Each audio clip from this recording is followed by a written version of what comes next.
നമസ്കാരം. എക്സാം പോയിന്റിന്റെ പുതിയൊരു എപ്പിസോഡിലേക്ക് എല്ലാ പ്രിയ കൂട്ടുകാർക്കും വീണ്ടും സ്വാഗതം. നമ്മൾ ഇന്ന് 10ാം ക്ലാസ്സിലെ അടിസ്ഥാന പാഠാവലിയിലെ ശ്രീനാരായണ ഗുരു എന്ന് പറഞ്ഞ പാഠഭാഗമാണ് പഠിക്കുന്നത്. നിലാവ് പെയ്യുന്ന നാട്ടുവഴികൾ എന്ന 2ാമത്തെ യൂണിറ്റിലെ 4ാമത്തെ പാഠം, അതായത് പാഠഭാഗത്തിൽ അടിസ്ഥാന പാഠാവലിയിലെ 7ാമത്തെ പാഠഭാഗം. ഇത് എഴുതിയിരിക്കുന്നത് കുറ്റിപ്പുഴ കൃഷ്ണപിള്ളയാണ്. ശ്രീനാരായണ ഗുരുവിന്റെ ജീവിതത്തെ പറ്റിയും അദ്ദേഹത്തിന്റെ സന്ദേശങ്ങളെ പറ്റിയിട്ടും അദ്ദേഹം കേരളീയ സമൂഹത്തിന് നൽകിയ സംഭാവനകളെ പറ്റിയിട്ടും അദ്ദേഹത്തിന്റെ ചിന്തകളും ആദർശങ്ങളും എല്ലാം തന്നെ വളരെ ഭംഗിയായിട്ട് അവതരിപ്പിച്ചിരിക്കുന്ന ഒരു ലേഖനമാണിത്. അപ്പൊ നമുക്ക് പാഠഭാഗത്തിലേക്ക് കിടക്കാം. എക്സാം പോയിന്റിന്റെ ഗൈഡിനെ ആസ്പദമാക്കിയിട്ടാണ് നമ്മൾ ഈ പാഠഭാഗം എടുക്കുന്നത്. അപ്പൊ നിങ്ങൾക്ക് എന്തെങ്കിലുമൊക്കെ ഡൗട്ടും എന്തെങ്കിലും ക്ലിയറൻസ് ഒക്കെ ഉണ്ടെങ്കിൽ അതൊന്ന് ചെക്ക് ചെയ്യാവുന്നതാണ്. അപ്പൊ നമുക്ക് പാഠഭാഗത്തിലേക്ക് കിടക്കാം. ശ്രീ കുറ്റിപ്പുഴ കൃഷ്ണപിള്ളയുടെ ശ്രീനാരായണ ഗുരു ജീവചരിത്രവും ഗുരുസ്മൃതികളും എന്ന ലേഖനത്തിലേതാണ് ശ്രീനാരായണ ഗുരു എന്ന ഈ ഒരു പാഠഭാഗം. നമുക്ക് കുറ്റിപ്പുഴ കൃഷ്ണപിള്ളയെ ഒന്ന് പരിചയപ്പെടാം. പുരോഗമന മലയാള സാഹിത്യത്തിന്റെ വക്താവും പണ്ഡിതനും യുക്തിവാദിയുമായിരുന്നു ശ്രീ കുറ്റിപ്പുഴ കൃഷ്ണപിള്ള. 1900 ഓഗസ്റ്റ് 1 അദ്ദേഹം ജനിച്ചത്. UC കോളേജിലെ മലയാളം പ്രൊഫസർ, കേരള സർവകലാശാല സെനറ്റ് അംഗം, കേരള സാഹിത്യ അക്കാദമി അധ്യക്ഷൻ, പുരോഗമന യുക്തിവാദി സംഘം നേതാവ് എന്നീ നിലകളിൽ അദ്ദേഹം സേവനമനുഷ്ഠിച്ചിട്ടുണ്ട്. മതത്തെ യുക്തിപൂർവം പഠന വിധേയമാക്കിയ അദ്ദേഹം കാറൽ മാർക്സിന്റെ ചിന്തകളെല്ലാം തന്നെ വശംവദമാക്കിയ ഒരു വ്യക്തിയായിരുന്നു. അതുകൊണ്ട് തന്നെ മാർക്സിസത്തോടാണ് അദ്ദേഹം അനുഭാവം പ്രകടിപ്പിച്ചത്. ലെനിന്റെ കൃതികളും കാറൽ മാർക്സിന്റെ ദസ് ക്യാപിറ്റലും എല്ലാം അദ്ദേഹം മലയാളത്തിലേക്ക് വിവർത്തനം ചെയ്യുകയുമുണ്ടായി. 1969 സോവിയറ്റ് ലാൻഡ് അവാർഡ് അദ്ദേഹത്തിന് ലഭിച്ചിരുന്നു. അയിത്തവും അനാചാരങ്ങളും ഒക്കെ നിറഞ്ഞ ഇന്നത്തെ കേരളത്തെ പ്രബുദ്ധ കേരളമാക്കി മാറ്റിയതിൽ ശ്രീനാരായണ ഗുരു വഹിച്ച പങ്ക് വളരെ വലുതാണ്. ഗുരുവിന്റെ വചനങ്ങളും അല്ലെങ്കിൽ ഗുരുവിന്റെ ചിന്തകളും ആദർശങ്ങളും അതെല്ലാം തന്നെ വളരെ ഭംഗിയായിട്ട് തന്നെ ഈ ഒരു പ്രാധാന്യത്തോടു കൂടി ഈ ലേഖനത്തിൽ അവതരിപ്പിച്ചിട്ടുണ്ട്. ശ്രീനാരായണ ഗുരു ആരാണ്, എന്താണെന്ന് കേരളീയ സമുദായത്തെ അല്ലെങ്കിൽ കേരളീയ സമൂഹത്തെ ഒരിക്കലും ബോധിപ്പിക്കേണ്ട കാര്യമില്ല. കൃത്യമായിട്ട് തന്നെ ഓരോ മലയാളിക്കും ശ്രീനാരായണ ഗുരു കേരളത്തിൽ നടത്തിയ വിപ്ലവം എന്താണെന്ന് കൃത്യമായിട്ട് മനസ്സിലായിട്ടുണ്ട്. അതിനെ ആഴത്തിൽ പരിശോധിക്കുകയാണ് ഇവിടെ ശ്രീ കുറ്റിപ്പുഴ കൃഷ്ണപിള്ള. രാമായണം, മഹാഭാരതം പോലെയുള്ള മതഗ്രന്ഥങ്ങളെ പലരും വ്യാഖ്യാനിച്ചിട്ടുണ്ട്. അതുപോലെ ശ്രീനാരായണ ഗുരുവിന്റെ ചിന്തകളും അതുപോലെ സന്ദേശങ്ങളും വ്യാഖ്യാനിക്കപ്പെടണമെന്ന് ശ്രീ കുറ്റിപ്പുഴ കൃഷ്ണപിള്ള പറയുന്നു. അധകൃത വർഗോദ്ധാരണം അഥവാ സമൂഹത്തിലെ താഴെ തട്ടിലുള്ള ജനങ്ങളുടെ ഉയർച്ച ലക്ഷ്യമാക്കി പ്രവർത്തിച്ച ഭാരതത്തിലെ പ്രധാനപ്പെട്ട നവോത്ഥാന നായകരിൽ ഒരാളായിരുന്നു ശ്രീനാരായണ ഗുരു. ശ്രീനാരായണ ഗുരു കേരളത്തിലെ 1856 ചിങ്ങം 5 അദ്ദേഹം ജനിക്കുന്നത്. ഓഗസ്റ്റ് 20 ചെമ്പഴന്തിയിലാണ് അദ്ദേഹത്തിന്റെ ജന്മനാട് എന്ന് പറയുന്നത്. ഒരു ജാതി, ഒരു മതം, ഒരു ദൈവം മനുഷ്യന് എന്നുള്ളതായിരുന്നു അദ്ദേഹത്തിന്റെ ജീവിത വീക്ഷണവും ആദർശവും. തൊട്ടുകൂടായ്മ, തീണ്ടിക്കൂടായ്മ, അന്ധവിശ്വാസം, ജാതി വ്യവസ്ഥ ഇതിനെല്ലാം എതിരെ അദ്ദേഹം ശക്തമായിട്ട് പ്രതികരിക്കുകയുണ്ടായിരുന്നു. സവർണർക്ക് മാത്രമാണ് അമ്പലത്തിൽ കയറാനും പൂജ ചെയ്യാനുമുള്ള അവകാശമുള്ളൂ എന്ന് മനസ്സിലാക്കിയ അല്ലെങ്കിൽ അതേ ഒരു കാഴ്ചപ്പാട് വച്ചു പുലർത്തിയ കേരളീയ സമൂഹത്തിൽ ഈഴവർക്ക് വേണ്ടി അല്ലെങ്കിൽ അധകൃത വർഗത്തിന് വേണ്ടി 45ഓളം ക്ഷേത്രങ്ങളാണ് അദ്ദേഹം പണിതുയർത്തിയത്. കേരളത്തിലും തമിഴ്നാട്ടിലും ആയിട്ടായിരുന്നു അദ്ദേഹം ഈ 45 ക്ഷേത്രങ്ങളും പണി കഴിപ്പിച്ചത്. 1888 അരുവിപ്പുറം പ്രതിഷ്ഠ വളരെയധികം പ്രാധാന്യം അറിയിക്കുന്ന ഒന്നാണ്. ഈഴവരുടെ ഉന്നമനത്തിനു വേണ്ടി അല്ലെങ്കിൽ താഴേക്കിടയിലുള്ള മനുഷ്യരുടെ ഉന്നമനത്തിനു വേണ്ടി 1903 അദ്ദേഹം SNDP എന്ന് പറഞ്ഞ സംഘടന സ്ഥാപിക്കുകയുണ്ടായിരുന്നു. ശ്രീനാരായണ ധർമ്മ പരിപാലന യോഗം. മതമേതായാലും മനുഷ്യൻ നന്നായാൽ മതി എന്നുള്ളതായിരുന്നു അദ്ദേഹത്തിന്റെ പ്രധാനപ്പെട്ട ആദർശം. ഒട്ടനവധി കൃതികൾ അദ്ദേഹം തന്നെ തൂലികയിലൂടെ വിരിയിച്ച് അല്ലെങ്കിൽ സമൂഹത്തിന് ഉന്നമനം ഉണ്ടാകണമെന്നുള്ള ലക്ഷ്യത്തോടു കൂടി ഒരുപാട് കൃതികളും അദ്ദേഹം എഴുതിയിട്ടുണ്ടായിരുന്നു. ദർശനമാല, ആത്മോപദേശ ശതകം ഇതെല്ലാം തന്നെ അതിലെ പ്രധാനപ്പെട്ട കൃതികളാണ്. ജാതിഭേദം, മതദ്വേഷം ഏതുമില്ലാതെ സർവരും സോദരത്തേന വാഴുന്ന മാതൃകാ സ്ഥാനമാണ് ഇവിടെ എന്ന് പറഞ്ഞ ഒരു വ്യക്തി കൂടിയാണ് ശ്രീനാരായണ ഗുരു. നവോത്ഥാനം എന്ന് പറഞ്ഞാൽ മാറ്റം. 18ാം നൂറ്റാണ്ടിന്റെ അവസാനവും 19ാം നൂറ്റാണ്ടിന്റെ തുടക്കത്തിലുമായിട്ട് കേരളത്തിൽ രൂപം കൊണ്ട ഒരു മാറ്റം തന്നെയായിരുന്നു നവോത്ഥാനം എന്ന് പറയുന്നത്. ജാതി മതചിന്തകൾ മാറ്റിവെച്ചുകൊണ്ട് സമൂഹത്തിൽ എല്ലാവർക്കും തുല്യ പ്രാധാന്യം വേണം, മനുഷ്യനാണ് വലുത്, മതമല്ല, അങ്ങനെയുള്ള ചിന്തകൾ വലുതാക്കിക്കൊണ്ട് അല്ലെങ്കിൽ പാവപ്പെട്ടവർക്ക് വേണ്ടി ഉന്നമനത്തിന് വേണ്ടി ഒരുപാട് പേർ പ്രവർത്തിക്കുകയുണ്ടായിരുന്നു. ആ ഒരു കാലഘട്ടത്തെ നവോത്ഥാനമെന്നും അതിനുവേണ്ടി പ്രവർത്തിച്ചവരെ നവോത്ഥാന നായകരെന്നും നമ്മൾ വിളിക്കുന്നു. രാജാറാം മോഹൻ റോയ്, സ്വാമി വിവേകാനന്ദൻ, ശ്രീനാരായണ ഗുരു, ശ്രീരാമകൃഷ്ണ പരമഹംസൻ, വക്കം അബ്ദുൽ ഖാദർ മൗലവി, ചാവറ കുര്യാക്കോസ് അച്ചൻ തുടങ്ങിയവർ മലയാളത്തിലെ പ്രധാനപ്പെട്ട അല്ലെങ്കിൽ കേരളത്തിലെ ഭാരതത്തിലെ പ്രധാനപ്പെട്ട നവോത്ഥാന നായകർ തന്നെയാണ്. പാഠഭാഗത്തിലേക്ക് കടക്കാം. ടെക്സ്റ്റ് ബുക്ക് ഒക്കെ എടുക്കുക, ശ്രദ്ധിച്ചിരിക്കുക. ശ്രീനാരായണ ഗുരു എഴുതിയിരിക്കുന്നത് കുറ്റിപ്പുഴ കൃഷ്ണപിള്ള. മതഗ്രന്ഥങ്ങൾക്ക് എന്ന പോലെ മഹാത്മാക്കളുടെ ജീവിത സന്ദേശങ്ങൾക്കും നിരീക്ഷണ സ്ഥാനഭേദം കൊണ്ട് ഭിന്ന ഭിന്ന വ്യാഖ്യാനങ്ങൾ ഉണ്ടാവുക സാധാരണമാണ്. ശ്രീനാരായണ സന്ദേശങ്ങളെ ദേശകാലോചിതമായി വ്യാഖ്യാനിക്കുകയും വിലയിരുത്തുകയും ചെയ്യുക എന്നത് ഇന്നത്തെ ഒരാവശ്യമാകുന്നു. രാമായണം, മഹാഭാരതം പോലെയുള്ള ഇതിഹാസങ്ങളും മതഗ്രന്ഥങ്ങളും എല്ലാം തന്നെ പലപ്പോഴും പലരും വ്യാഖ്യാനിച്ചിട്ടുണ്ട്. അതുപോലെ തന്നെ ശ്രീനാരായണ ഗുരുവിന്റെ സന്ദേശങ്ങളും വ്യാഖ്യാനിക്കണമെന്നാണ് ഇവിടെ കുറ്റിപ്പുഴ കൃഷ്ണപിള്ള പറയുന്നത്. അത് കാലഘട്ടത്തിന് ഒന്ന് തന്നെയാണ്, അല്ലെങ്കിൽ കാലഘട്ടത്തിന്റെ ആവശ്യം തന്നെയാണെന്നാണ് ഇവിടെ കുറ്റിപ്പുഴ കൃഷ്ണപിള്ള പറയുന്നത്. ഭാരതത്തിന്റെ നവോത്ഥാനത്തിന് അപരിത്യാജ്യമായി തീർന്ന ഒരു കർമ്മ പരിപാടിയാണ് അധകൃത വർഗോദ്ധാരണം. അധകൃതർ എന്ന് പറഞ്ഞു കഴിഞ്ഞാൽ താഴേക്കിടയിലുള്ളവർ. സമൂഹത്തിലെ താഴേക്കിടയിലുള്ളവർക്ക് ഒരു ഉന്നമനം ഉണ്ടാവണം, ഉയർച്ച ഉണ്ടാകണം എന്നുള്ള ലക്ഷ്യമായിരുന്നു ആ ഒരു കാലഘട്ടത്തിൽ അദ്ദേഹത്തിനുണ്ടായിരുന്നത്. അങ്ങനെ പല നവോത്ഥാന നായകന്മാരുടെയും ചിന്ത അത് തന്നെയായിരുന്നു.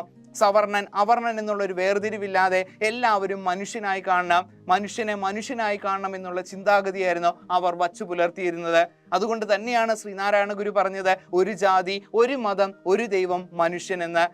ഈ ഒരു ചിന്ത മുറുകെ പിടിച്ചുകൊണ്ട് തന്നെയാണ് അദ്ദേഹം തന്റെ ജീവിതത്തിലെ ഓരോ പ്രധാനപ്പെട്ട കാര്യങ്ങളും ചെയ്തുകൊണ്ടിരുന്നത്.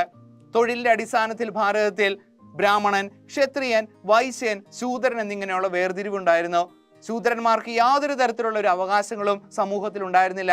വഴി നടക്കാനോ അമ്പലത്തിൽ പ്രവേശിക്കാനോ അല്ലെങ്കിൽ പൊതുനിരത്തിൽ നിന്നൊരിത്തിരി വെള്ളം കുടിക്കാൻ പോലുള്ള അവകാശം അവർക്കുണ്ടായിരുന്നില്ല. അങ്ങനെയുള്ള അവകാശങ്ങളും സ്വാതന്ത്ര്യങ്ങളും നേടിയെടുക്കാനാണ് നവോത്ഥാന നായകർ കഠിനമായിട്ട് പ്രയത്നിച്ചത്.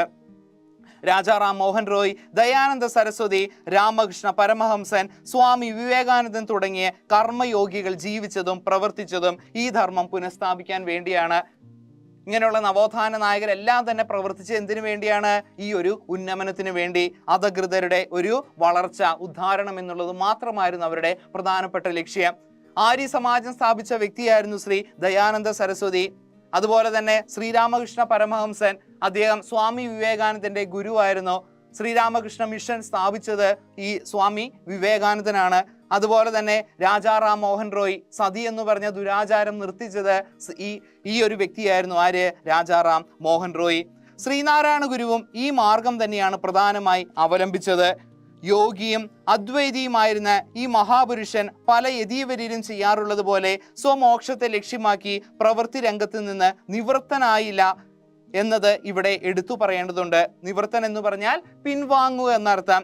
പലരുടെയും ലക്ഷ്യം എന്ന് പറഞ്ഞാൽ സ്വയം ഒരു ആത്മസംതൃപ്തി നേടിയെടുക്കുക, അതുപോലെ മോക്ഷം നേടുക എന്നുള്ളതാണ് പല യതീവര്യന്മാരുടെയും ചിന്തയുണ്ടായിരുന്നത്. പക്ഷെ ആ രീതി ആയിരുന്നില്ല ശ്രീനാരായണ ഗുരു പിന്തുടർന്നിരുന്നത്. അദ്ദേഹത്തിന്റെ ലക്ഷ്യം എന്ന് പറഞ്ഞാൽ സമൂഹത്തിൽ ഒരു ഉദ്ധാരണം ഉണ്ടാകണം, വലിയൊരു രീതി സമത്വം ഉണ്ടാകണം, എല്ലാവരും ഒരുപോലെയാണ്, മനുഷ്യരാണ്, ജാതിമത ചിന്തകളും അത്തരത്തിലുള്ള മാറ്റങ്ങളെല്ലാം തന്നെ സമൂഹത്തിൽ ഉണ്ടാക്കിയെടുക്കുന്നുള്ള ലക്ഷ്യമായിരുന്നു അദ്ദേഹത്തിനുണ്ടായിരുന്നത്. ഭാരതീയ വേദാന്തത്തിന്റെ പരമലക്ഷ്യമായ മോക്ഷം വ്യക്തിയെ മാത്രം സംബന്ധിക്കുന്ന ഉദാത്തീകൃതമായ ഒരു തരം സ്വാർത്ഥത തന്നെയാകുന്നു. ഇവിടെ കുറ്റിപ്പുഴ കൃഷ്ണപിള്ള പറയുന്നത് ഈ മോക്ഷം നേടുക എന്ന് പറഞ്ഞു കഴിഞ്ഞാൽ ഒരു സ്വാർത്ഥത തന്നെയാണ്. അതൊരു വ്യക്തിയുടെ ഒരു സന്തോഷത്തിന് വേണ്ടി മാത്രമുള്ളതാണ്. അങ്ങനെ ആയിരിക്കരുത് മനുഷ്യൻ എന്നാണ് ഇവിടെ കുറ്റിപ്പുഴ കൃഷ്ണപിള്ള പറയുന്നത്. ശ്രീനാരായണ ഗുരുവിന്റെ രീതിയും അത് തന്നെയായിരുന്നു. ഒരിക്കലും തനിക്ക് തൻ്റെതായ ഒരു സ്വർഗപ്രാപ്തി നേടണം, ഒരു മോക്ഷം നേടണം എന്നുള്ള ലക്ഷ്യമായിരുന്നില്ല അദ്ദേഹത്തിനുണ്ടായിരുന്നത്. മറിച്ച് സമൂഹത്തിൽ നല്ല രീതിയിലൊരു മാറ്റം ഉണ്ടാകണം, ഒരു നവോത്ഥാനം ഉണ്ടാകണം, നല്ല രീതിയിൽ ജാതിയും ബ്രാഹ്മണനെന്നോ ചണ്ടാളനെന്നുള്ള വേർതിരിവില്ലാതെ എല്ലാവരും സന്തോഷത്തോടു കൂടി സഹോദരങ്ങളെ പോലെ ജീവിക്കണം എന്നുള്ള ലക്ഷ്യമായിരുന്നു ശ്രീനാരായണ ഗുരുവിന് ഉണ്ടായിരുന്നത്. തനിക്ക് മോക്ഷം കിട്ടുക എന്നുള്ള ചിന്തയോടുകൂടിയാണ് ഭാരതത്തിലെ പല യോഗീവര്യന്മാരും ജീവിച്ചത്. അതുകൊണ്ട് തന്നെ സമൂഹത്തിന് അവരെ കൊണ്ട് പ്രത്യേകിച്ച് ഗുണമൊന്നും ഉണ്ടായില്ല. പക്ഷെ ആ ഒരു ചിന്തയായിരുന്നില്ല ശ്രീനാരായണ ഗുരുവിന് ഉണ്ടായിരുന്നത്. തന്നെ കൊണ്ട് കഴിയുന്ന രീതിയിൽ സമൂഹത്തെ അല്ലെങ്കിൽ സമൂഹത്തിന്റെ ഉന്നമനത്തിനു വേണ്ടി പ്രവർത്തിക്കണമെന്നുള്ള ലക്ഷ്യമായിരുന്നു അദ്ദേഹത്തിനുണ്ടായിരുന്നത്. ശ്രീനാരായണ ഗുരുവാകട്ടെ തപശ്ചര്യ കൊണ്ട് വികസിച്ച സ്വകീയം എന്ന് പറഞ്ഞാൽ സ്വന്തമായിട്ടുള്ള വ്യക്തിമഹത്വത്തെ സമൂഹ ഉന്നമനത്തിനായി വിനിയോഗിച്ചു. തൻ്റെ യോഗശക്തിയെയും ജ്ഞാനശക്തിയെയും അദ്ദേഹം ആധ്യാത്മിക മണ്ഡലത്തിൽ അടച്ചുപൂട്ടി സൂക്ഷിക്കാതെ ലൗകിക തലത്തിലേക്കും പ്രസരിപ്പിച്ചു. എന്ന് പറഞ്ഞു കഴിഞ്ഞാൽ തൻ്റെ യോഗശക്തിയെയും ജ്ഞാനശക്തിയെയും അദ്ദേഹം അടിച്ചമർത്തപ്പെട്ട സമൂഹത്തിന്റെ ഉന്നമനത്തിനു വേണ്ടിയാണ് ഉപയോഗിച്ചത്. ബഹുലക്ഷം ജനങ്ങളുടെ അന്ധകാര ജീവിതത്തിൽ പ്രകാശം പരത്തി അവരെ സ്വാതന്ത്ര്യ ബോധമുള്ള മനുഷ്യരാക്കി. ഒരുപാട് ആളുകളെ കേരള സമൂഹത്തിലെ അല്ലെങ്കിൽ ഭാരതത്തിലെ പല ആളുകളുടെയും അന്ധകാരമായിട്ടുള്ള ജീവിതമായിരുന്നു ഇരുട്ടിലുള്ള ജീവിതത്തിലേക്ക് വെളിച്ചം കൊണ്ടെത്തിച്ചതിൽ മുഖ്യ പങ്ക് വഹിച്ചത് അദ്ദേഹമായിരുന്നു. മനുഷ്യൻ ഏതായാലും കുഴപ്പമില്ല, ഏത് മതമായാലും കുഴപ്പമില്ല, ആ ഒരു മനുഷ്യനാവുന്നുള്ള ഒരു ചിന്താഗതിയാണ് അദ്ദേഹത്തിനുണ്ടായിരുന്നത്. അതുകൊണ്ട് തന്നെയാണ് അദ്ദേഹം കച്ചവട സ്ഥാപനങ്ങളും അതുപോലെ സ്കൂളുകളും അങ്ങനെയുള്ള പല ആശുപത്രികളും എല്ലാം തന്നെ സ്ഥാപിച്ചത്. എല്ലാ രീതിയിലും ഒരു സമൂഹത്തിലുള്ള അസമത്വം തുടച്ചു നീക്കാനായിട്ടുള്ള നല്ല രീതിയിലുള്ള പ്രവർത്തനങ്ങൾക്ക് അദ്ദേഹം പലപ്പോഴും പങ്കുവഹിച്ചിരുന്നു എന്നുള്ളത് സത്യസന്ധമായിട്ടുള്ള ഒരു കാര്യം തന്നെയാണ്. അത് കേരളീയ സമൂഹത്തിന് ഇന്നും അറിയാവുന്നതും അതുപോലെ തന്നെ അദ്ദേഹത്തിന്റെ ജീവിതം നമുക്ക് ഒരു ആദർശമാക്കി മാറ്റേണ്ടതുമാണെന്നാണ് ഇവിടെ കുറ്റിപ്പുഴ കൃഷ്ണപിള്ള പറയുന്നത്. നൂറ്റാണ്ടുകളായി ചവിട്ടി മെതിക്കപ്പെട്ടു കിടന്ന മനുഷ്യത്വത്തെ അദ്ദേഹം സമുദ്ധരിച്ചു. ജാതി പിശാചിനെ ഉച്ചാടനം ചെയ്ത് കേരളീയ മനുഷ്യത്വം പഠിപ്പിച്ച ഏക ഗുരുനാഥനെന്നും ഈ ഋഷിവര്യനെ വിശേഷിപ്പിക്കാം. മനുഷ്യരെ മനുഷ്യനായി കാണാനുള്ള ഒരു രീതി പകർന്നു കൊടുത്ത ഒരു വ്യക്തി കൂടിയായിരുന്നു ശ്രീനാരായണ ഗുരു. അദ്ദേഹം നൂറ്റാണ്ടുകളായി ചവിട്ടി മതിക്കപ്പെട്ടു കിടന്ന ആളുകൾക്ക് കൃത്യമായിട്ട് തങ്ങളുടെ ജീവിതത്തിന്റെ ലക്ഷ്യത്തെ പറ്റിയും സമൂഹത്തിൽ ചെയ്യേണ്ട പ്രവൃത്തികളെ പറ്റിയും തങ്ങൾ മോശക്കാരല്ല എന്നുള്ള ബോധ്യം ഉളവാക്കിയെടുക്കാനും ശ്രീനാരായണ ഗുരുവിനെ കൊണ്ട് കഴിഞ്ഞിരുന്നു. ജ്ഞാനസിദ്ധനും അതേസമയം കർമ്മസിദ്ധനുമായിരുന്നു അദ്ദേഹം. ഒരേ സമയം അദ്ദേഹം ജ്ഞാനസിദ്ധനും അതുപോലെ തന്നെ കർമ്മസിദ്ധനുമായിരുന്നു. എന്ന് പറഞ്ഞു കഴിഞ്ഞാൽ ഒരു പൂജയും വഴിപാടും അല്ലെങ്കിൽ യോഗവും മാത്രമായിരുന്നില്ല അദ്ദേഹത്തിന്റെ ചിന്തകള്. കർമ്മത്തോടു കൂടി സമൂഹത്തിന് വേണ്ടി എന്തെങ്കിലും പ്രവർത്തിക്കാനുള്ള ഒരു ചിന്താഗതി അദ്ദേഹത്തിന്റെ മനസ്സിലുണ്ടായിരുന്നു. കർമ്മജ്ഞാനങ്ങളെ സമന്വയിപ്പിച്ചുകൊണ്ടുള്ള പ്രായോഗിക വേദാന്തത്തിനാണ് ഗുരു പ്രാധാന്യം നൽകിയത്. അറിവിനെയും പ്രവൃത്തിയെയും ഒരുമിച്ച് കൊണ്ടുപോകാനുള്ള ഒരു പ്രായോഗിക വേദാന്തത്തിനാണ് ഗുരു പ്രാധാന്യം നൽകിയത്. പ്രപഞ്ചത്തിന്റെ മിഥ്യത്വത്തിലേക്ക് ശ്രമിച്ച് കർമ്മവിമുഖരായി അലസ ജീവിതം നയിക്കുന്ന ഇന്ത്യൻ സന്യാസിമാർക്ക് ശ്രീനാരായണന്റെ സേവന സമർപ്പിതമായ ജീവിതം മഹത്തായൊരു മാതൃകയാക്കേണ്ടതാണ്. അതായത് ഇന്ന് പലപ്പോഴും കച്ചവട താല്പര്യത്തോടു കൂടി അല്ലെങ്കിൽ അലസരായിട്ട് സുഖജീവിതം നയിക്കുന്ന പല ഗുരുവര്യന്മാർക്കും ശ്രീനാരായണ ഗുരു എന്ന് പറഞ്ഞാൽ ഒരു വഴികാട്ടിയാണ്, അല്ലെങ്കിൽ അദ്ദേഹത്തെ മാതൃകയാക്കേണ്ടതാണെന്നാണ് ഇവിടെ ലേഖകൻ പറയുന്നത്. എന്നാൽ അധകൃത വർഗോദ്ധാരകൻ എന്ന നിലയിൽ മാത്രമല്ല നാം അദ്ദേഹത്തെ കാണേണ്ടത്. മനുഷ്യജാതി എന്ന വിശ്വവിശാലമായ ആശയത്തിന്റെ പ്രഥമ അവതാരകൻ, മതത്തെയും ദൈവത്തെയും അദ്വൈത ദൃഷ്ട ഏകത്വത്തിൽ വിലയിപ്പിച്ച് തത്വദർശി, സഹസ്രാബ്ദങ്ങളായി നിലനിന്നു പോരുന്ന മൂഢാചാര പാരമ്പര്യത്തെയും, മൂഢാചാരം എന്ന് പറഞ്ഞാൽ അനാചാരമാണ്, അന്ധവിശ്വാസങ്ങളെയും ധീരതയോടെ ധ്വംസിക്കുക എന്ന് പറഞ്ഞാൽ നശിപ്പിക്കുക എന്നർത്ഥം, സാമൂഹിക ജീവിതത്തിൽ വിപ്ലവം സൃഷ്ടിച്ച ഉൽപ്പതിഷ്ണു എന്ന് പറഞ്ഞു കഴിഞ്ഞാൽ എന്താണ്, കാലഭേദത്തിന് അനുസരിച്ച് അല്ലെങ്കിൽ കാലത്തിനനുസരിച്ച് ഒരു മാറ്റം ഉണ്ടാവുക എന്നുള്ളൊരു ലക്ഷ്യത്തിൽ വിശ്വസിച്ചിരുന്ന ഒരു വ്യക്തി കൂടിയായിരുന്നു. യുക്തിയാനുഭവങ്ങളുടെ അടിസ്ഥാനത്തിൽ ഏതു മതപ്രമാണത്തെയും തത്വസംഹിതയെയും ശങ്ക കൂടാതെ നിരൂപണം ചെയ്ത സ്വതന്ത്ര ചിന്തകൻ എന്നീ വിവിധ മേഖലകളിൽ ശ്രീനാരായണൻ ഒരു പൂർവാചാര്യനായിട്ട് പ്രശോഭിച്ചിട്ടുണ്ട്. എന്ന് പറഞ്ഞു കഴിഞ്ഞാൽ അദ്ദേഹത്തിനെ കേവലം ഒരു അധകൃത വർഗോദ്ധാരകൻ എന്ന നിലയിൽ മാത്രമല്ല കാണേണ്ടത്, മറിച്ച് സമൂഹത്തിലുണ്ടാകുന്ന ഈ രീതികളെല്ലാം മാറണം, സമൂഹത്തിൽ ഒരു വിപ്ലവം ഉണ്ടാകണം. അതുപോലെ തന്നെ കച്ചവടങ്ങൾ, അതുപോലെ സ്കൂളുകൾ, ആശുപത്രികൾ എല്ലാം തന്നെ സമൂഹത്തിൽ തുടരണം. അതുപോലെ തന്നെ സാമൂഹിക ജീവിതത്തിൽ ഒരു മാറ്റമുണ്ടാകണം. അന്ധവിശ്വാസങ്ങൾ, അനാചാരങ്ങൾ അതിനെയൊക്കെ തുടച്ചു നീക്കുക എന്നുള്ള ലക്ഷ്യമെല്ലാം തന്നെ അദ്ദേഹത്തിന്റെ മനസ്സിലുണ്ടായിരുന്നു, അല്ലെങ്കിൽ അതേ ചിന്തകളായിരുന്നു അദ്ദേഹത്തിനുണ്ടായിരുന്നത്. പിന്നെ പല മതപ്രമാണങ്ങളെയും യുക്തിയോടുകൂടി എന്താണ് ശരി എന്താണ് തെറ്റ്, നെല്ലും പതിരും എല്ലാം കൃത്യമായിട്ട് വിലയിരുത്തി വ്യാഖ്യാനിച്ചു കൊണ്ടുള്ള ഒരു മുന്നേറ്റം കൂടി നടത്തിയ വ്യക്തി കൂടിയായിരുന്നു ശ്രീനാരായണ ഗുരു. ഇതര മതാചാര്യന്മാരെ പോലെ ആധ്യാത്മികതയെയും അതുപോലെ ഭൗതികത്വത്തെയും വേർതിരിച്ചു നിർത്തി രണ്ടാമത്തേതിനെ തുച്ഛീകരിച്ചു എന്ന് പറഞ്ഞാൽ നിസ്സാരമായി കാണിപ്പാൻ അദ്ദേഹം ഒരിക്കലും മുതിർന്നിട്ടില്ല. ഒരിക്കലും അദ്ദേഹം ആധ്യാത്മികതയും ഭൗതികത്വത്തെയും വേർതിരിച്ചിട്ടില്ല. രണ്ടും ആവശ്യമുള്ളതാണ്. അതുപോലെ ഒന്ന് വലുതാണ് ഒന്ന് ചെറുതാണെന്നൊന്നും ഒരിക്കലും അദ്ദേഹം പറഞ്ഞിട്ടില്ല. പക്ഷേ സമൂഹത്തിന് വേണ്ടി പ്രവർത്തിക്കണം. എത്ര ആദർശം ഉണ്ടായി കഴിഞ്ഞാലും കാര്യമില്ല, അത് പ്രവൃത്തിയിലാണ് കാണിക്കേണ്ടതെന്നുള്ളൊരു വിശ്വാസക്കാരനായിരുന്നു ശ്രീനാരായണ ഗുരു. രണ്ടും ജീവിതത്തിന്റെ അവിഭക്ത ഘടകങ്ങളും സമപ്രധാനങ്ങളുമാണെന്ന തത്വമാണ് ഗുരു ദർശിച്ചിരുന്നത്. മാത്രമല്ല, മതം ഏതായാലും കൊള്ളാം, മനുഷ്യൻ നന്നായാൽ മതി എന്ന സുപ്രസിദ്ധമായ ഗുരുജീവനത്തിൽ മനുഷ്യ നന്മയ്ക്കാണല്ലോ പ്രാധാന്യം. അദ്ദേഹത്തിന്റെ ഏറ്റവും പ്രധാനപ്പെട്ട ഒരു വചനമാണ് മതം ഏതായാലും കൊള്ളാം, മനുഷ്യൻ നന്നായാൽ മതി. ഏത് മതത്തിൽ വിശ്വസിച്ചു കഴിഞ്ഞാലും ഏത് ജീവിത രീതി പിന്തുടർന്നു കഴിഞ്ഞാലും മതം അല്ല വലുത്, മനുഷ്യനാണ് ഏറ്റവും വലുത്. കർമ്മത്തോടുകൂടി കർമ്മോന്മുഖരായിട്ട് സമൂഹത്തിന്റെ ഉന്നമനത്തിന് വേണ്ടിയാണ് നാം പ്രവർത്തിക്കേണ്ടത്.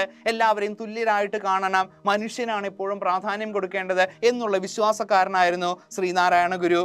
ആ നന്മയ്ക്ക് മതം അത്യാവശ്യമല്ലെന്ന് ധ്വനി കൂടി അതിലുണ്ട്. അതുപോലെ നന്മ ചെയ്യണമെങ്കിൽ ഇന്ന മതത്തിൽ വിശ്വസിക്കണം, ഇന്ന മതത്തിൽ വിശ്വസിക്കാൻ പാടില്ല എന്നുള്ള ചിന്തയൊന്നും തന്നെ അദ്ദേഹത്തിനുണ്ടായിരുന്നില്ല. എപ്പോഴും നന്മയ്ക്ക് മതം ആവശ്യമില്ല എന്നുള്ള ഒരു പക്ഷമായിരുന്നു അദ്ദേഹത്തിനുണ്ടായിരുന്നത്.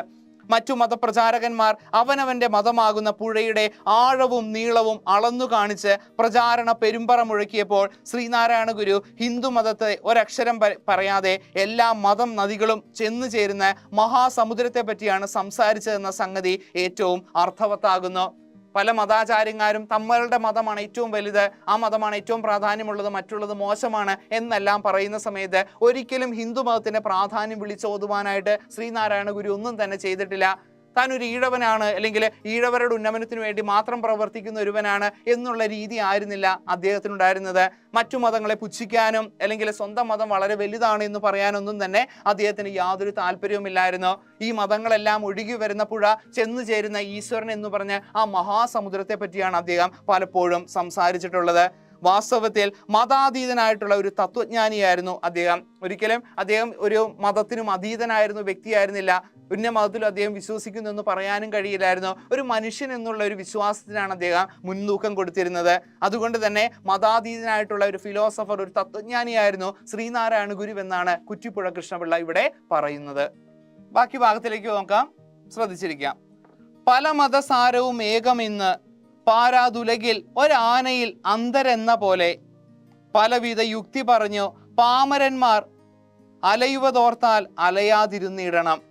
ലോകത്തിലുള്ള നാനാ മതസ്ഥരുടെ ചിന്തകളെ പറ്റിയിട്ടാണ് പറയുന്നത്.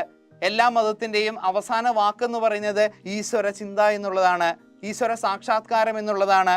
പക്ഷേ ഓരോ ആളുകൾ, ഓരോ മതത്തിലുള്ളവരെ അവരുടേതായ രീതിയിൽ പലതും വ്യാഖ്യാനിക്കപ്പെടുന്നുണ്ട്. അന്ധരായിട്ടുള്ള 3-4 പേരോട് ഒരു ആനയെ പറ്റി വർണ്ണിക്കാനായിട്ട് പറഞ്ഞു കഴിഞ്ഞാൽ പല രീതിയിലായിരിക്കും അവര്, ആ കുരുടന്മാരായിട്ടുള്ളവര്, കണ്ണ് കാണാത്തവര് ആനയെ വർണ്ണിക്കുന്നത്. അതുപോലെയാണ് ഓരോ മതത്തിലുള്ളവര് അവരുടെ മതത്തിന്റെ ചിന്തകളെ പറ്റിയിട്ടും ബാക്കിയുള്ള മതത്തിനെ പറ്റിയെല്ലാം വിശകലനം ചെയ്യുന്നത്. അതൊരിക്കലും ശരിയായിട്ടുള്ള ഒരു നിലപാടല്ല. ഒരു ജാതി, ഒരു മതം, ഒരു ദൈവം, മനുഷ്യൻ എന്ന ഗുരുവചനം ഏത് കാലത്തും ഏത് രാജ്യത്തും സാംസ്കാരികമായിട്ടുള്ള ഒരു ഉന്നമനത്തിന് സഹായിക്കുക കൂടിയുള്ളതാണെന്നാണ് കുറ്റിപ്പുഴ കൃഷ്ണപിള്ള പറയുന്നത്. എന്ന ഉപദേശത്തിലെ അന്ധഗജന്യായം കൊണ്ട് അദ്ദേഹം മതഭേദങ്ങളെ കളിയാക്കുക കൂടി ചെയ്യുന്നുണ്ട്.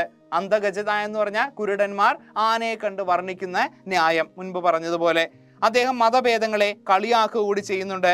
ഒരു ജാതി, ഒരു മതം, ഒരു ദൈവം, മനുഷ്യൻ എന്ന ശ്രീനാരായണ സന്ദേശം എക്കാലത്തും ഏത് രാജ്യത്തും വില പോകുന്നതും ഏത് സമുദായത്തിന്റെയും സാംസ്കാരിക വികസനത്തിന് അത്യന്തം ഉപകരിക്കുന്നതുമായിട്ടുള്ള വിശിഷ്ടമായിട്ടുള്ള ഒരു ആശയമാണ്. ഏത് ലോകത്തും ഏത് രാജ്യത്തും നമുക്ക് കൂട്ടിയിണക്കാൻ കഴിയുന്ന ഒരു സന്ദേശമാണ് അദ്ദേഹം പറയുന്നത്. ഒരു ജാതി, ഒരു മതം, ഒരു ദൈവം, മനുഷ്യൻ എന്നുള്ളത്. ലോകമുള്ളിടത്തോളം കാലം ഈ ചിന്തകളെല്ലാം തന്നെ നല്ല തിളക്കത്തോടുകൂടി ശോഭയോടുകൂടി നിൽക്കുമെന്നുകൂടി ഇവിടെ കുറ്റിപ്പുഴ കൃഷ്ണപിള്ള പറയുകയാണ്. ഭൂമുഖത്തെ വികൃതമാക്കുന്ന സമസ്ത ജാതി മത വർഗഭേദങ്ങളും അസ്തമിച്ച് കേവലമായ മനുഷ്യത്വത്തിന്റെ സർവാശ്ലേഷിയായ മനോഹര രൂപം ആ സന്ദേശത്തിൽ പൊങ്ങി വരുന്നു. ഭൂമുഖത്തെ ഏറ്റവും വികൃതമാക്കുന്ന ഒരു കാര്യമാണ് ജാതി മത ചിന്തകള്. അതെല്ലാം തന്നെ നശിപ്പിച്ചുകൊണ്ട് മനുഷ്യത്തിന്റെ ഒരു സന്ദേശം, മനുഷ്യത്വമാണ് ഏറ്റവും വലുത്, നന്മയാണ് ഏറ്റവും വലുത് എന്നുള്ള ചിന്തയാണ് ഈ വാക്കുകളിൽ പൊന്തി വരുന്നതെന്നാണ് കുറ്റിപ്പുഴ കൃഷ്ണപിള്ള പറയുന്നത്. ഭേദങ്ങൾ അസ്തമിച്ചാൽ സാധാരണാർത്ഥത്തിൽ നിലവിലുള്ള മതങ്ങളെല്ലാം ഇല്ലാതാകുമല്ലോ. അപ്പോൾ പിന്നെ ജാതികൾക്കും ബഹുവിധ ദൈവങ്ങൾക്കും നിൽക്കക്കള്ളി ഉണ്ടാകില്ല. അന്താരാഷ്ട്ര മേഖലയിൽ ഇന്ന് രൂപം കൊണ്ട് തുടങ്ങിയിരിക്കുന്ന ഏക ലോകം എന്ന ആശയത്തിന്റെ ഒരു മുദ്രാവാക്യമായി പ്രസ്തുത സന്ദേശത്തെ പരിഗണിക്കാം. അദ്ദേഹത്തിന്റെ ഈ ഒരു ആശയം എന്ന് പറഞ്ഞാൽ അത് പിന്തുടർന്നു കഴിഞ്ഞാൽ പിന്നെ യാതൊരു തരത്തിലുള്ള ഭേദങ്ങളും ഉണ്ടാകില്ല. എല്ലാവരും തുല്യരാണെന്നുള്ള ചിന്ത വരും. ഈശ്വരൻ ഒന്നാണെന്ന് എല്ലാവരും മനസ്സിലാക്കുകയും ചെയ്യാം. അത് ഇന്നിങ്ങനെ അത്തരത്തിലുള്ള ചിന്തകളെല്ലാം തന്നെ തുടങ്ങി കഴിഞ്ഞിരിക്കുന്നു എന്നാണ് ഇവിടെ ലേഖകൻ പറയുന്നത്. അതിന് തുടക്കം കുറിച്ച് അല്ലെങ്കിൽ ആദ്യകാലത്ത് അതിനെപ്പറ്റിയെല്ലാം നല്ല രീതിയിൽ തന്നെ സംസാരിച്ചത് ശ്രീനാരായണ ഗുരുവാണെന്നും അദ്ദേഹം കൂട്ടിച്ചേർക്കുന്നുണ്ട്. ഒരു പ്രത്യേക മതത്തെ ആസ്പദമാക്കി ശ്രീനാരായണ ഗുരു ക്ഷേത്രങ്ങൾ സ്ഥാപിച്ചിട്ടുണ്ടെന്ന കാര്യം ഇവിടെ വിസ്മരിക്കുന്നില്ല.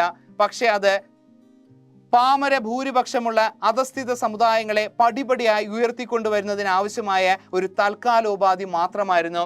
അതേ ഇവിടെ പറയുന്നുണ്ട്, പലപ്പോഴും വിമർശനം ഉണ്ടായിട്ടുണ്ട്. ഈഴവർ എന്ന് പറഞ്ഞൊരു വിഭാഗത്തിന്, ജാതി വിഭാഗത്തിന് വേണ്ടി മാത്രമാണ് അദ്ദേഹം ക്ഷേത്രങ്ങൾ തുടങ്ങിയത്, അതുപോലെ തന്നെ സ്കൂളുകൾ തുടങ്ങിയത്, അങ്ങനെയുള്ള ഒരു വിമർശനം ഉണ്ടായിരുന്നു. പക്ഷേ അതിൻ്റെ ലക്ഷ്യം എന്ന് പറഞ്ഞു കഴിഞ്ഞാൽ താഴേക്കിടയിലുള്ള പാവപ്പെട്ടവരായിട്ടുള്ള അധസ്ഥിത വർഗത്തിലുള്ളവരെ പടിപടിയായി ഉയർത്തിക്കൊണ്ടുവരിക എന്നുള്ള ലക്ഷ്യത്തോടു കൂടിയാണ് അദ്ദേഹം SNDP എന്ന് പറഞ്ഞ സംഘടന സ്ഥാപിച്ചതും ഈഴവരുടെ ഉന്നമനത്തിന് വേണ്ടി ഒരുപാട് കാര്യങ്ങൾ ചെയ്തതും. ഒരിക്കലും പക്ഷേ ഈഴവർക്ക് വേണ്ടി മാത്രമായിട്ടല്ല അദ്ദേഹം ഓരോ കാര്യങ്ങൾ ചെയ്തിരുന്നത് എന്നുള്ളതും സത്യസന്ധമായിട്ടുള്ള കാര്യമാണ്. ക്ഷേത്രങ്ങൾ ഇനി ആവശ്യമില്ലെന്നും തലസ്ഥാനത്ത് വിദ്യാഭ്യാസ സ്ഥാപനങ്ങളോ തൊഴിൽശാലകളാണ് വേണ്ടതെന്നും അദ്ദേഹം അനന്തരകാലത്ത് തുറന്നു പറഞ്ഞിട്ടുണ്ട്. ആദ്യ കാലഘട്ടങ്ങളിൽ അദ്ദേഹം 45ഓളം ക്ഷേത്രങ്ങളാണ് കേരളത്തിലും തമിഴ്നാട്ടിലുമായിട്ട് അദ്ദേഹം ഉണ്ടാക്കിയത്. 1888 അരുവിപ്പുറം പ്രതിഷ്ഠയെ പറ്റിയും നമ്മൾ പറഞ്ഞിരുന്നു. ആദ്യ കാലഘട്ടങ്ങളിൽ ക്ഷേത്രങ്ങൾ നാടിന് ആവശ്യമാണെന്നുള്ള ചിന്തയോടുകൂടി പ്രവർത്തിച്ച അദ്ദേഹം പിന്നീട് വിദ്യാഭ്യാസ സ്ഥാപനങ്ങൾ ഏറ്റവും കൂടുതൽ വേണ്ടതെന്നുള്ള പക്ഷക്കാരനായി തീർന്നിരുന്നു. നല്ല വിദ്യാഭ്യാസം, ഏറ്റവും കൂടുതൽ കുട്ടികൾക്ക് വേണ്ടത് വിശ്വാസങ്ങളെക്കാൾ കൂടുതൽ വിദ്യാഭ്യാസമാണെന്ന് കൂടി പറഞ്ഞൊരു വ്യക്തിയായിരുന്നു ശ്രീനാരായണ ഗുരു. ഗുരു ഒടുവിൽ നടത്തിയ കണ്ണാടി പ്രതിഷ്ഠയോ മനുഷ്യന്റെ ധ്യാന ലക്ഷ്യം മനുഷ്യൻ തന്നെയാണെന്നും അവന്റെ അന്തശക്തിയുടെ വികാസമാണ് ആവശ്യമെന്നുമുള്ള വസ്തുതയല്ലേ അത് വെളിപ്പെടുത്തുന്നത്. കണ്ണാടി പ്രതിഷ്ഠ എന്ന് പറഞ്ഞാൽ കണ്ണാടിയിലേക്ക് നോക്കുക, സ്വയം ബിംബം കാണുക, തത്വമസി എന്നുള്ള ചിന്ത, അഹം ബ്രഹ്മാസ്മി അത് നീയാകുന്നു എന്നുള്ള ചിന്ത, നമ്മൾ നമ്മളിലേക്ക് തന്നെയാണ് നോക്കേണ്ടത്, നമ്മളെ തിരിച്ചറിയണം. അത് തന്നെയാണ് സമൂഹത്തിന്റെ ഉന്നമനത്തിന് ഏറ്റവും പ്രധാനപ്പെട്ട കാര്യമെന്ന് കൂടി ശ്രീനാരായണ ഗുരു പറഞ്ഞിട്ടുണ്ട്. സാർവലൗകികത്വം ശ്രീനാരായണ ഉപദേശങ്ങളുടെ ഒരു പ്രത്യേകതയാണ്. ചക്രവാളം പോലെ അടുക്കും തോറും അവ കൂടുതൽ അർത്ഥവിസ്തൃതമാകും. യാതൊരു സംശയം കൂടാതെ ആർക്കും മനസ്സിലാകത്തക്ക വിധം ഏറ്റവും ലളിതമായിട്ടുള്ള ഭാഷയിലാണ് അവ രചിതമായിരിക്കുന്നത് എന്ന് പറഞ്ഞു കഴിഞ്ഞാൽ അദ്ദേഹത്തിന്റെ ഉപദേശങ്ങളുടെ പ്രത്യേകതയാണ് സാർവലൗകികത്വം, യൂണിവേഴ്സാലിറ്റി എന്ന് പറയും. എന്ന് പറഞ്ഞു കഴിഞ്ഞാൽ എല്ലാ നാട്ടിലുള്ളവർക്കും, ഏതു മതത്തിലുള്ളവർക്കും, ഏത് സംസ്കാരത്തിലുള്ളവർക്കും പൊരുത്തപ്പെടാൻ കഴിയുന്ന ഉപദേശങ്ങളും ചിന്തകളും വാക്കുകളുമാണ് അദ്ദേഹത്തിൻ്റെത്. അദ്ദേഹത്തിന്റെ സന്ദേശങ്ങളുടെ പ്രത്യേകതയും അത് തന്നെയാണ്. അതുപോലെ തന്നെ അത്രയും ലളിതമായിട്ട് തന്നെയാണ് ഓരോ കാര്യങ്ങൾ അദ്ദേഹം പറഞ്ഞിരിക്കുന്നത്. എത്ര വിദ്യാഭ്യാസം ഇല്ലാത്തവർക്കും മനസ്സിലാകുന്ന രീതിയിൽ തന്നെയാണ് അദ്ദേഹം തന്റെ കൃതികൾ എഴുതിയതും സന്ദേശങ്ങൾ പുറപ്പെടുവിച്ചിരിക്കുന്നത്.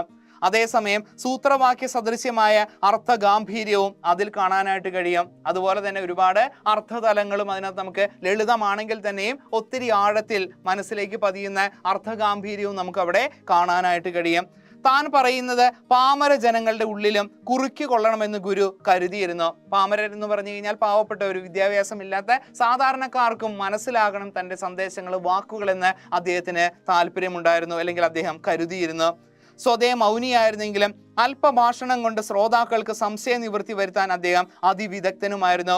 അല്പഭാഷണം, മാത്രം, വളരെ കുറച്ച് മാത്രമാണ് അദ്ദേഹം സംസാരിക്കാറുള്ളൂ. അതുപോലെ തന്നെ പൊതുവെ മൗനിയായിട്ടുള്ള ഒരു വ്യക്തിയായിരുന്നു. അധികം സംസാരമൊന്നുമില്ല, വളരെ ലളിതമായിട്ട് വളരെ സോഫ്റ്റ് ആയിട്ടായിരുന്നു കാര്യങ്ങൾ ഡീൽ ചെയ്തിരുന്നത്. പക്ഷേ എന്നാൽ തന്നെയും എല്ലാവരുടെയും സംശയ നിവൃത്തി കൃത്യമായിട്ട് സംശയങ്ങളെല്ലാം തന്നെ മാറ്റിക്കൊടുക്കാനുള്ള ഒരു മനസ്ഥിതിയും അദ്ദേഹത്തിനുണ്ടായിരുന്നു.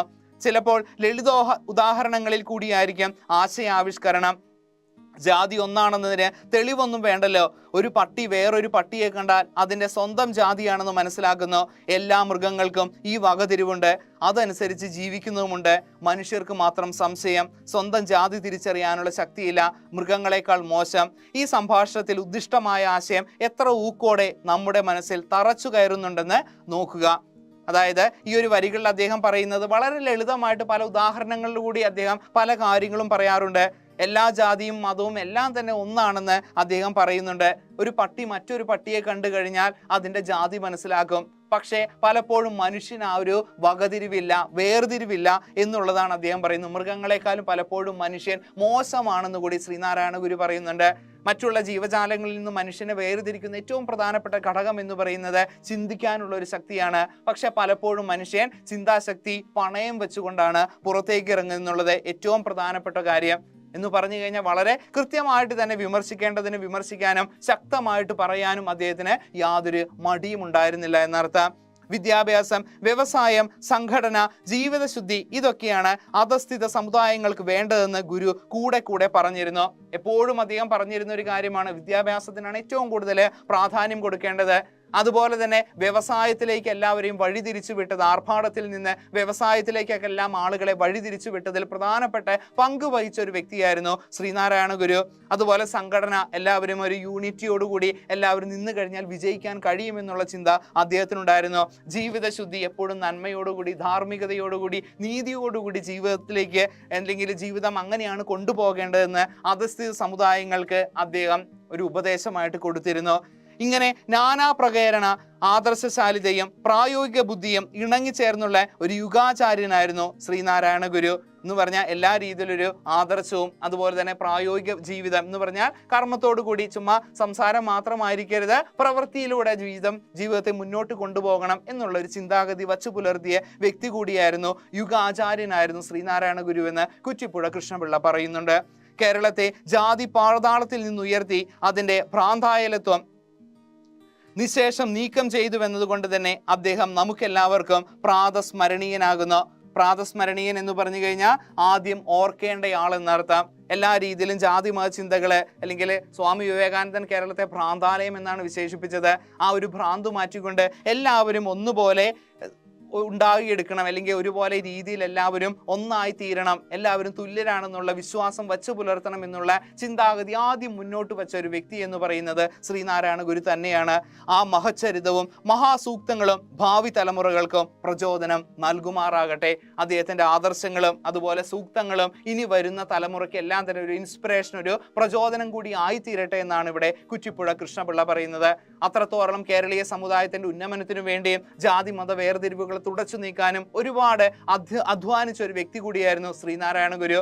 അദ്ദേഹത്തിന്റെ ആ ചിന്തകള്, ആദർശം, കഠിനാധ്വാനം, അതുപോലെ തന്നെ അദ്ദേഹത്തിന്റെ സന്ദേശങ്ങൾ, ഇതെല്ലാമാണ് പ്രബുദ്ധ കേരളം എന്ന നിലയിലേക്ക് കേരളത്തെ മാറ്റിയെടുക്കാനായിട്ട് ഒരു പ്രധാനപ്പെട്ട പങ്ക് വഹിച്ചത്. വളരെയധികം ശ്രദ്ധിച്ച് വായിക്കേണ്ട ഒരു പാഠഭാഗമാണ്. ഇത്തിരി ബുദ്ധിമുട്ടൊക്കെ ഉണ്ട്. പക്ഷെ തിരിച്ചറിയേണ്ട ഒരു കാര്യം, ശ്രീനാരായണ ഗുരുവിന്റെ ജീവിതം, അദ്ദേഹത്തിന്റെ സന്ദേശങ്ങൾ, അതുപോലെ തന്നെ അദ്ദേഹം കേരളീയ സമുദായത്തിന് വേണ്ടി ചെയ്ത പ്രവൃത്തികൾ എന്തെല്ലാമാണെന്ന് കൃത്യമായിട്ട് നാം മനസ്സിലാക്കേണ്ടതുണ്ട്.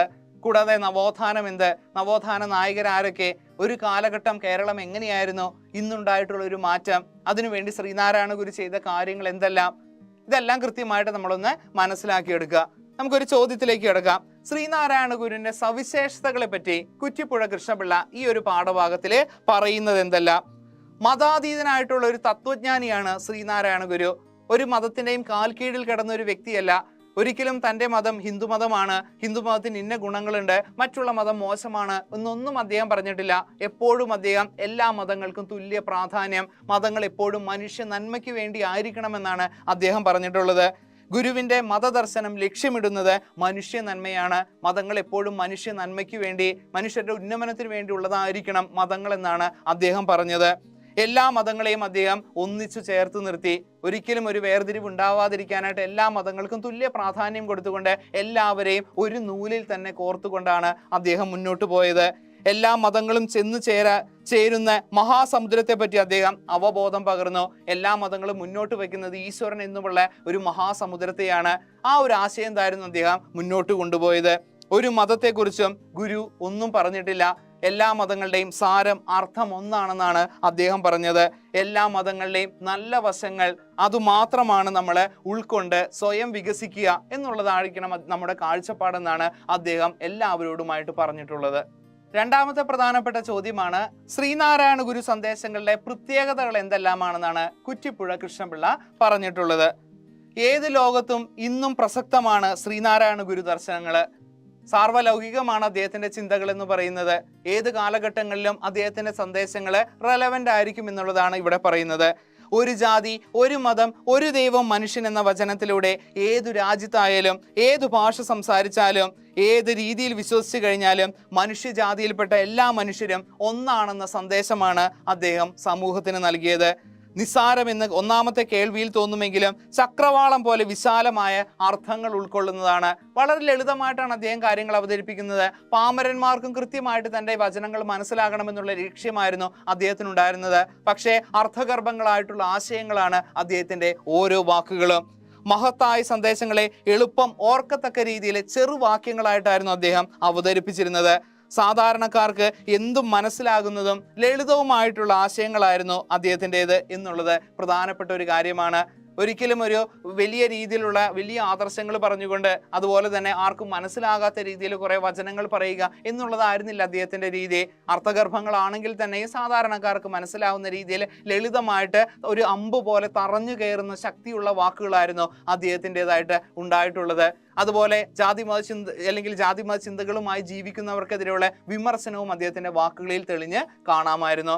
അപ്പോൾ ശ്രീനാരായണ ഗുരു എന്ന് പറഞ്ഞ ഈ പാഠഭാഗം കൃത്യമായി മനസ്സിലായെന്ന് വിശ്വസിക്കുന്നു. നല്ല രീതിയിൽ വായിച്ചെടുക്കേണ്ടതാണ്. ഓരോ വാക്കുകളുടെ അർത്ഥമൊക്കെ പറഞ്ഞു തന്നിരുന്നു. അതെല്ലാം ഒന്ന് അടയാളപ്പെടുത്തിക്കൊണ്ട് കൃത്യമായിട്ട് 2-3 ആവർത്തി വായിച്ചു കഴിഞ്ഞാൽ മാത്രമാണ് അത് കൃത്യമായിട്ട് മനസ്സിലാവുകയുള്ളൂ. അതുപോലെ തന്നെ ക്വസ്റ്റ്യൻ ആൻസറും വളരെ ഇമ്പോർട്ടൻ്റ് ആണ്. 2-1 വായിച്ചു കഴിഞ്ഞാൽ നിങ്ങൾക്ക് ഈസി ആയിട്ട് മാർക്ക് സ്കോർ ചെയ്യാനായിട്ട് കഴിയും. അപ്പോൾ പാഠഭാഗത്തിലേക്ക് ഒരുവിധപ്പെട്ട എല്ലാ കാര്യങ്ങളും നമ്മൾ പറഞ്ഞു പോയിട്ടുണ്ട്. എക്സാം പോയിന്റിന്റെ ഗൈഡ് നോക്കിക്കഴിഞ്ഞാൽ കൂടുതൽ വിവരങ്ങൾ, പഴയ ചോദ്യങ്ങൾ, ആശയം എല്ലാം തന്നെ ഭംഗിയായിട്ട് തന്നെ കിടക്കുന്നുണ്ട്. അപ്പോൾ നമുക്ക് മറ്റൊരു ക്ലാസ്സിൽ കാണാം. അതുവരേക്കും താങ്ക് യു.